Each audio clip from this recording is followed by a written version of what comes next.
Well, let's get some more on this. Stephen Clark is the anchor for WXYZ News in Detroit, and he's on Skype for us now. So, Stephen, Kevyn Orr is an unelected technocrat. He has huge powers. What do the people of Detroit actually make of his appointment? Well, it depends on which people of Detroit you speak with. There's a faction of people who believe this is a takeover by the government of their city. As you point out, Mr. Orr is not elected to anything. He's appointed and will have these sweeping powers to break unions, to void contracts, to sell city assets, to privatize services. So there's a great deal of fear on some people's part that he's really unanswerable to them. Now, on the other side, there are a bunch of people who are just tired of city services that has been horribly lacking for years and years and years, and they're ready for any kind of change, and this is certainly a change. He has an impressive CV. Do you think he's the man for the job?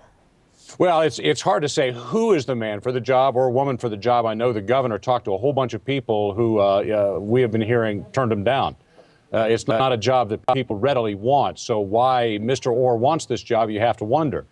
He is very good at what he does. He did a great job with Chrysler's bankruptcy, turning them around and getting them massively profitable in a very short amount of time. So I think he believes he can do the same thing with the city of Detroit. I think it's a taller order. There's a lot that he has to do to make that happen.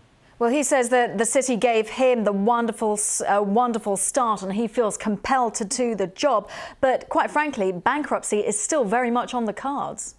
Well, he says if bankruptcy is an option, then he's failed and he doesn't plan to fail. Now, some people argue that an emergency financial manager really is a kind of bankruptcy because, in effect, the financial manager will do the same kinds of things that a bankruptcy court will do. Again, it'll be voiding contracts, writing off bad debt, selling off assets. So in a lot of ways, this is very much like a bankruptcy. You can argue that a financial manager is slightly better, though, because he is appointed by the governor, who is an elected official. So therefore, there is a little bit of answerability there. Well, we'll see how he does. Stephen Clark, anchor for WXYZ News in Detroit, thank you very much.